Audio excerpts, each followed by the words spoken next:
is zeroing quite well in the mid lane. Has a bit of a 1 CS lead, just about 1 wave for himself. No jungle pressure towards really any of the lanes just yet either. Our first jungle move to talk about there is the invade from Meteos, getting down that deep vision. Charge up both of his ward slots on his trinket.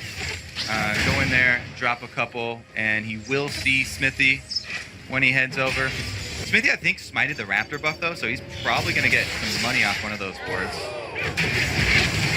It does proc. Meanwhile, flash down bottom from Stixay. Can he deny the cannon? Oh, no, he cannot. Unlucky. Got him. Almost had it. Whether it was a good hook, it was a zoning hook. Stixay couldn't stand still for very long there. Yeah. Sneaky and Bunny do know that Rek'Sai's up top because of those wards that Meteos put. Even though Smithy was able to clear one of them, they gave up his position. They were alerted, and they know that they can just hold that wave. So pretty much, yeah, everybody just holding on. Wave battles going on here. Finally, Huhi is pushed out of lane. As we said, there was that potion advantage for Jensen. He's really punishing in CS, though. That's more than a single wave. That's a couple there he's been able to get as far as the advantage. Even though Huhi gets back first, he's not going to be able to catch back up. And Huhi got bumped. He was about 6 seconds into a back, and Jensen put a soldier, poked him right in the butt, made him stop. Huhi lost a lot of time on that one. So already a level there. And the waves, as we were talking about, we'll see what Jensen can do when he gets back to lane. 56 to 55 between these top laners. Impact and Darshan definitely going to prove useful once they get to the fights. That teleport is back up for Impact as well, so we may see some action here soon. Oh yeah, junglers are level 6. Everybody's fighting over vision. This is where we start to see the first couple of blows thrown. Talking about that top lane, though, pretty even. As we said, Trundle has a pretty good advantage on most hand-to-hand combat situations and melee champions, but one of the reasons Darshan goes for the Swain range champion, able to play it pretty safe up in there, plus, dish out some nice harass, and everybody's staying pretty even except for this mid lane where Jensen is carrying his weight. It is kind of made up by the jungle there. Smithy, jungle camps are worth a lot more than lane CS, and he's got that slight lead over Meteos, who went for the vision approach. Plus, Gragas has a little bit of a tough time keeping up with Rek'Sai. Oh, spot. A lot of healing with both of those ults, so we get too excited. Just good old clobberfest. Like, when are you guys actually going to hit each other? You just ulted. Very nice hook play. That's Afro Moo. Could be going down. The heal comes out from Stixay. The flash backward and the ignite is not enough. Stixay with the instant heal as Afro almost went down. Definitely a misplay, however. Bunny goes too far in. It's a draw on the kill for support, and now the ADs go toe-to-toe. Sneaky's going to come out on top, and a double kill for him. Oh my goodness. Stixay dodges the death sentence, but Afro Moo walks right in and says, here you go, have a consolation prize. You get first blood now, Sneaky, and they get the double kill as well. 8 summoners in the bot lane. That was actually a ridiculous bottom lane trade. Started off with a really high skill play there from Bunny, getting the hook in, boom, right into the Ash Arrow, but then got a little wonky there. So boom, there it is. Bunny starts it off, great arrow chain, and they think they get it. Sneaky flashes, I think, it was just a good reaction flash from Afro. I thought that the auto attack timer might not have been reset, but it was. Here's the really crazy part, though, because Bunny flashes in, and Afro walks up at the same time to lend some moral support for Stixay. Ends up dying first, so not only was it the double for Sneaky, but he also got that first blood cash in. Woo! Dive up top, though. Meteos arrives just in time, and Impact is very happy he gets to clean up CS as well as not die. You gotta be pretty careful here. There's no mana there on Meteos. He's still a big guy, but they are not really giving him any respect. You're gonna see Smithy going in through the jungle, see if he can steal anything, and also leave a few tunnels behind so he can make his way to the jungle faster if need be. Yeah. What a bunch of action going down. Everybody in the bot lane gonna play safe now since all of their summoners are down. There may just be some jungle love there, but jungle in the top. Impact does have ultimate and flash to try and outplay, but it's going to be rough. There's the flash. Gets to a safe spot. He does it. As long as he dodges one of the CCs, there's actually not too much crowd control, so he kind of just walks himself into a bit of safety there. Yeah, so both sides feel okay about that. They forced out the flash from Impact.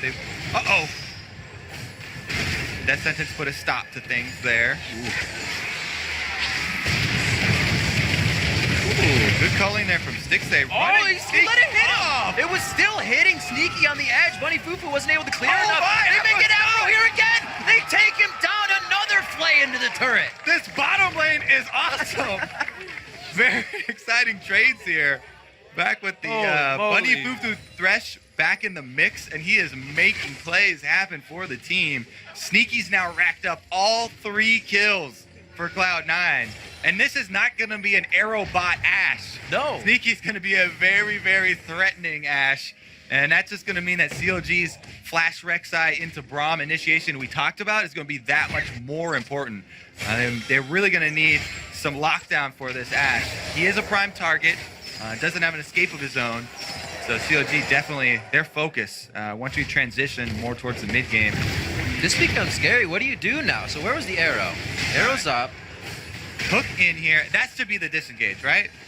But here comes move number 2 as Stixay gets off a But great how bullet. good does this look? You're like, oh, he's dead, right? I'm gonna kill him. So the thing is, yeah, with the Ashe arrow, Right to the face. the visuals can be a bit deceiving for people because the hit box for the arrow is towards the back end of the arrow. So if the tip goes through you, you know, you try and dodge the tip, you actually can get hit by the end of it. The reason they made it that way is because it looks really weird if Ashe had to fire a point blank arrow and it started behind her with the tip right at her nose, then that would be weird. It's sticking out the back.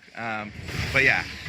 She fires an arrow 4 times the size of her body. All right, We're already maybe that will be so. the least of the issues with I'm that just one. kidding. But no, that makes perfect sense. Yeah. And I'd rather be hit by the end, I guess, right? Yeah, so for all the people that are looking to make those highlight plays you see on YouTube, dodging, flashing over Ashe arrows, you know, the Zed shadowing through them, dodge the back end of it. It's about the back, like 2/3, maybe half. We'll get that statistic for you later. 20.6 to 19.2. 3-1. Rek'Sai gonna come up here? Darshan wants a piece of Hovering. control. Oh, I see where you're oohing about. I was looking at the scoreboard, and now I see sitting in his nest. Oh, so ready. But Darshan's out of mana here, so they really is just going to be Impact. Smithy He is, swinging for the hills. Where do I go? They're gonna walk it out. They're just gonna go ahead, nice long walk on the beach. Impact's gonna go down. This does give knowledge to the top lane, possibly aggression for Sneaky and Bunny Fufu in their winning bot lane. So they actually hold off as CLG is already pushed back under their turret. Great thing about Rek'Sai as well, you make a play like that up top, you can just ult back bottom. There it is, the scream we all know and love.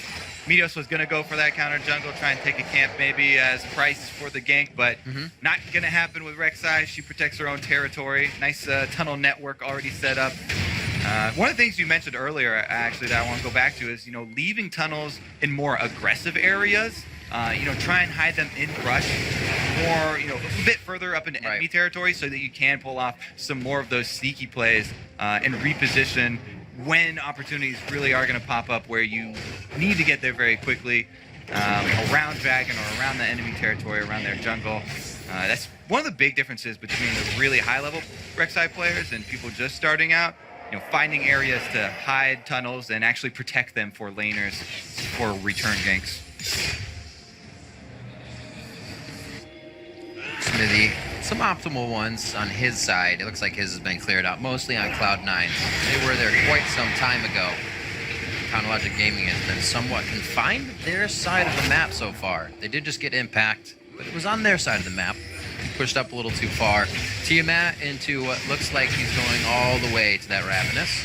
Yeah. He'll be quite strong once he gets to it and split his way off into the distance. Yeah, we have seen, you know, a couple of the people go Titanic, and, you know, I feel like that's kind of a middle ground between splitting and team fighting, because you do want some early HP if you are going to have multiple people to deal with, but if you're going to be dedicated split pushing, Ravenous is so good. You clear the wave almost instantly. You gain so much life back. So you can go in for those little trades, then just heal up off a minion wave almost instantly. Then you can even roam around and, you know, try and make some roam plays or, you know, gain some vision advantages. But Titanic definitely does have some benefits as far as getting that flat health early if you are going to get into more skirmish situations. Well, I'd love to see that. I'm sure Impact wants to fight. He already loves to. He's been ganked quite a few times, probably one of the reasons he got a little bit of that resistance in his null magic mantle and then more damage, so he could get around Darshan and Smithy. But those teleports have not been used for aggression just yet, just farming. Yeah, let's take a look at these junglers now. Meteos going in for this. Oh! Flash for the flash. The cask is still there. They're just holding on to it now. Smithy comes in on that one saying, I'm going to throw out the Chaos Storm. This More fighting. Let's arrow to go. the face. Once again, Bunny Fufu hook going to be coming up in about 4 seconds. They're not even going to need it. Killing a kill. 4-0-1 now for Sneaky as Bunny picks up his first. And they're just taken down. Afromu are getting crushed, and they're not even done here. Jensen and Meteos never found their way out. Jensen has enough to continue fighting. This impact comes down now. Nick Smithy's in a bad spot. He's looking for Darshan to be the one to bait them away here. Nick Smithy almost has to leave the fight completely. Darshan may, and he will, have to flash out of this. Teleport is down from getting back into this fight as well. So CLG just use a lot and get a whole bunch of nothing. Yeah, CLG, they... Okay, well, I was going to say they might consider, you know, trying to end lane phase, switch it up, swap away so they stop bleeding kills down bottom, but Cloud9 are going to do it for them. They take the turret on top of 5 kills off of the bottom lane, and it's going to be rough for CLG to recover from that because they're not gaining advantages on the other side. Darshan's getting the beat down. Pulling Smithy up here once again. He's going to try to bait him into a fight. He feels like, I just put aggression onto you, but you backed off. Why are you going aggro now? I think Impact senses the fact that he's about to be ganked, so goes back, allows his summoners to stay up, and Cloud9 has just been catapulting themselves into the lead off the aggression here, and CLG kind of trying to find an opening. In the bot lane, I'm surprised they still are, because the arrows are quite deadly, especially at 4-0-1, but they're still going cut pretty hard. Yeah, bottom lane is just See it again. Outplayed, and it's CLG initiating over and over again. It's just these counter initiations from Cloud9. Bunny Fufu continues to land almost every death sentence, and a pretty slick double kill there as well. A little shuffle, and that's something we were kind of expecting to see from Bunny Fufu, right? People expected that the first time he came on, and there was kind of the back and forth where it was high again. Now Bunny Fufu steps back in, and this is the split people were thinking Bunny should have had when he stepped in. And it's back to original Bunny Fufu here. Thresh main from the very beginning. Right. Comes up with huge plays for the team. Now they're rotating over mid. This is what happens. Your bottom lane wins so hard, it's going to affect your mid lane, and who leads out into every lane. Who he goes down after. No, to try to stop it. Sneaky, or Stixay, I should say, comes in with the last culling bullet. Scratches the back there, Meteos, gets him to go down, and they finally trade one back in their favor, but they're still losing a lot around the map here. Yeah. Mid almost down. That is going to be big for CLG. They really need to make the catch on Stixay because he needs to be a very big damage source for that mid-game fight. Otherwise, they are going to struggle. CLG, they need to try and take advantage of the fact that Cloud9, while they do have a lot of playmaking ability, a lot of their playmaking ability is reliant on skill shots and combination plays. So CLG do have the opportunity to try and outplay a lot of these abilities from Cloud9. Just so far, they have not been doing it.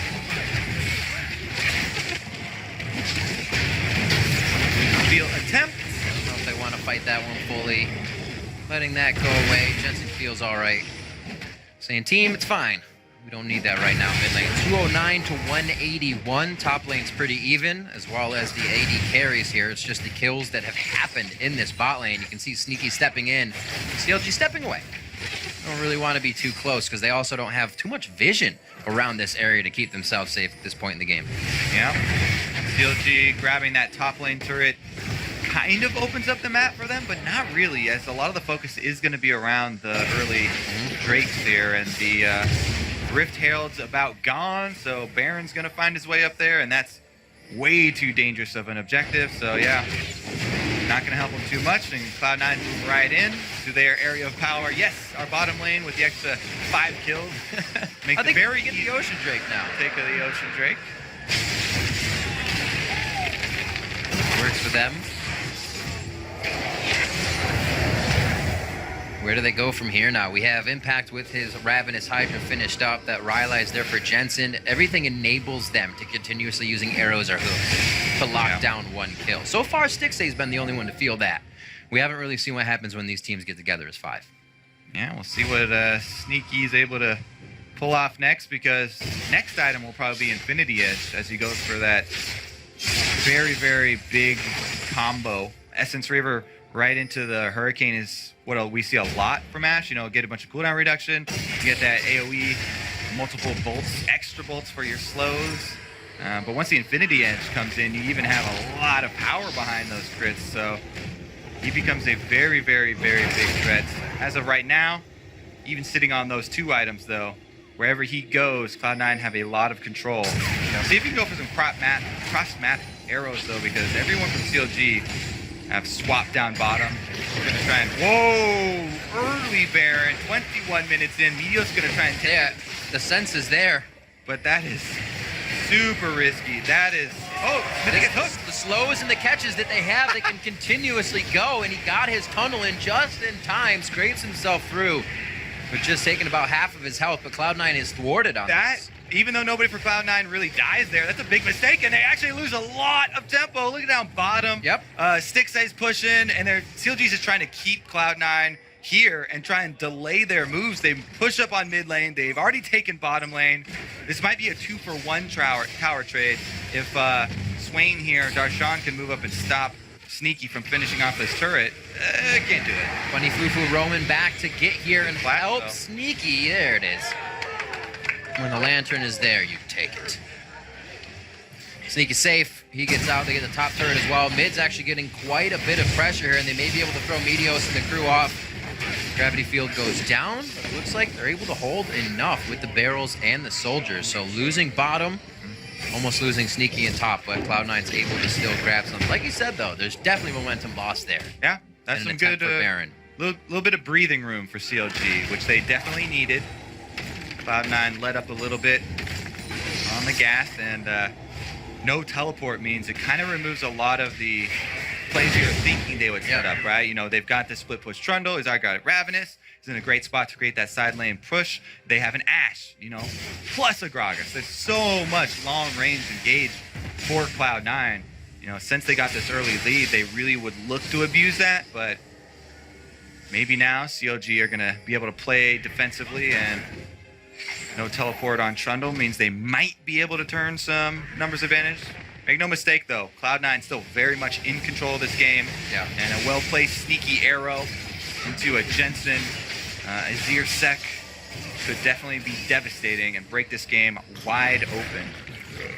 Seems like they're placing them now, but Cloud9 may have a lack of wards for the time being, and it may start to hurt them as Counterlogic Gaming is coming out, double Sightstone, now pink wards in the inventory that are full slots that can't be filled up on C9's side. Just the small things that could play against them here as they lose momentum. Yeah, Cloud9 going to easily bully them off this turret. You really open up the map, try and put those wards down 1 inch further. CLG have to respect that initiation that Cloud9 are packing. Arrow to the face. Bunny Fufu hitting all his hooks, as well as, that's what we said kind of in Champion Select. As soon as we saw Meteos pick up Gragas and then the Ashe came in, was whoever gets picked on this team is going down immediately. We've seen that happen just about 7 times, with 4 of those straight to Sneaky. Yeah. A lot of really good outplays early on in the game for Cloud9 is what got them to this point. Now they're really sitting on that early gold lead that they did earn and trying to cement it with jungle control. You can see the ward line slowly moving up here. Now they get blue fight, and it should be easy to get. There we go, Jensen gets the last hit. I'm gonna say they're keeping Sneaky on these side waves pretty heavily, but it's getting tied out. Stixay is staying in them as well. Impact's gonna push the bottom lane now, as seems like love around Baron still seems to be a thing. Keeping that vision, keeping that pressure could really sway the game in one way. Dragon in 1 minute, it could be a nice another ocean and sustain for Cloud9 if they're able to get it. Yeah, and I really do like the way that Cloud9 are playing this, since you know they've got the Ashe that's working towards crit multipliers as far as her build, you know, compared to the Lucian that's going the really early game build on full armor penetration and you know mobility build that's been really popular. But Sneaky, if he stays up in the team fights, is going to be able to put out a lot more DPS. Not to mention, Jensen's Azir has done some amazing things for them in the team fights. So they're just working to stack those 2 powerhouse carries up right now and kind of sit on their fat cushion of a lead. Well, he's trying to do what he was kind of pushing to the wayside in the interview, right? He's like, the team may not be that good, but if I go 4-0-1 each game, the team can be that good for Cloud9. Sneaky's definitely doing a lot of great work with Bunny Fufu in the bot lane in this game, and looking like a team that could change things around for themselves. Obviously, a lot of power across the board. We're not just we're not seeing them, rather, all show up at once. 26 minutes into this one. Like we said, bot lane showing up this time, waiting for the rest of the team. But where does Counter Logic Gaming get back into this one? They're going to have to start by escaping. And that's going to be Stixay. He gets out, so good escape there. Teleport comes in, though, and they're going to fight it. Oh, they're escaping, but they're putting themselves right back in as well. That's going to be Jensen going down. A lot of damage in the beginning of the fight has been lost by Cloud9. You can see how much they want to turn and reassess the fight, but they just don't have the chance. This is Counter Logic Gaming, and now they're going to get a second kill for themselves, coming up completely, I'd say almost unscathed, but there's some bars blinking and some summoner spells. Very big turn there from CLG. And, oh, whoa, they're going to start the Baron. That's pretty risky. Sneaky's still up, and he dishes out some damage. They're going to stay on it, though. Meteos does have smite, but no flash. Very low. There is the dot damage that also ticks as well when you're fighting. You have to be careful. Yeah. Ooh. Everybody gets a little antsy there. You're starting very low. Playing with fire there, boys. When next moment you know your whole team flashes forward and you're the support left by the Baron by yourself. Yeah. That 500 damage. That was definitely one of those cases where you've been slowly losing for the majority of the game, and as soon as you see you get back into it, look at this pop on Jensen. They blow up Jensen, he's out of there, so Cloud9 abort immediately. They say, everybody, do not run, scramble, every man for yourself. In fact, actually turned back around. We messed up on that one, so Bunny gonna get a hook just to increase his accuracy. And yeah, CLG, small step back into the game. Wanted to take a little bit too much after that. And they do stall out a little bit, so Cloud9 happy to still retain their lead, but Darshan gets nailed with the arrow. I like the pillar. A little bit of the pillar to keep the slow there. Almost made him dodge it, but they come up big with the kill, and this is what Cloud9 wants. Now that, as you said, Kobe, they finally can get some of those wards forward. Those forward turrets are down. These arrows are a little easier to hit.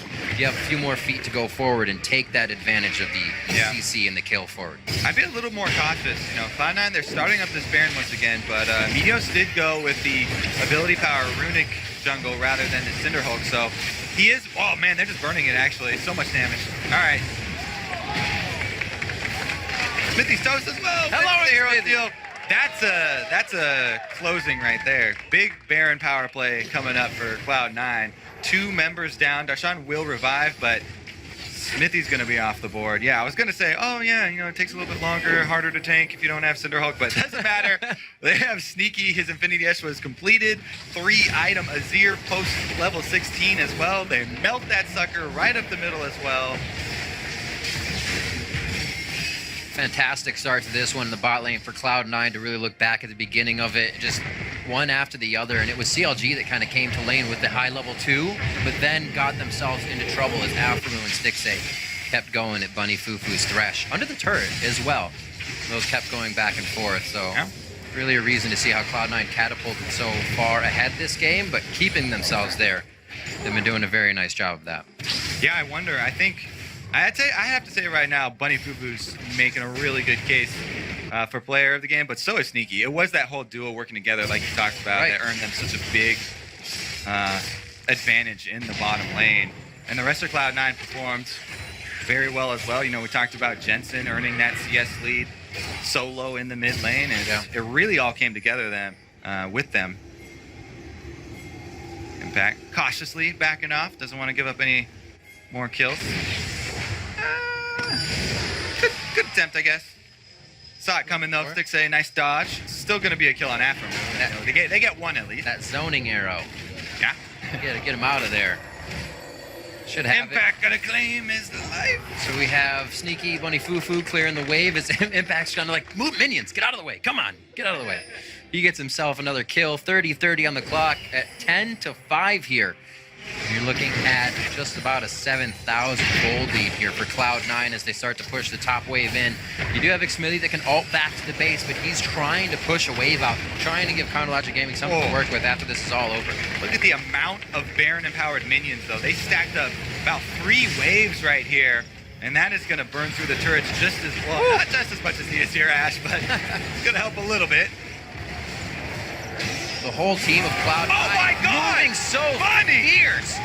The catch onto Stixxay. Once again, he is not safe anywhere on the front line or the back line. Bunny Fufu's hooks are threading the needle right Bunny now. for sure. Bunny is destroying CLG. Hook after hook. And I feel like he's been empowered as well. The plays on Bard came through yesterday, and now the play is on Thresh. The team seems to be behind him on these and giving him more confidence. Yeah. I mean, look at this. That's actually just Stixxay walking up. So that was a, both parts. Great hook there from Bunny, but also Stixxay. Flash box too.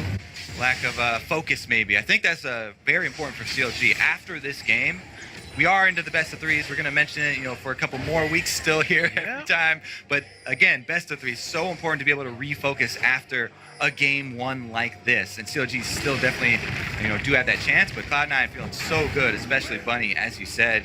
He was feeling a bit of pressure. Sometimes you talk about substitutes playing behind you, and they add maybe that fire behind a player, and he's going to just go, you know what? I'm going to perform. Everybody wants to perform their best of ability, but sometimes it spurs you on a little bit. Bunny's thriving under the pressure, and Cloud9 are definitely benefiting from it.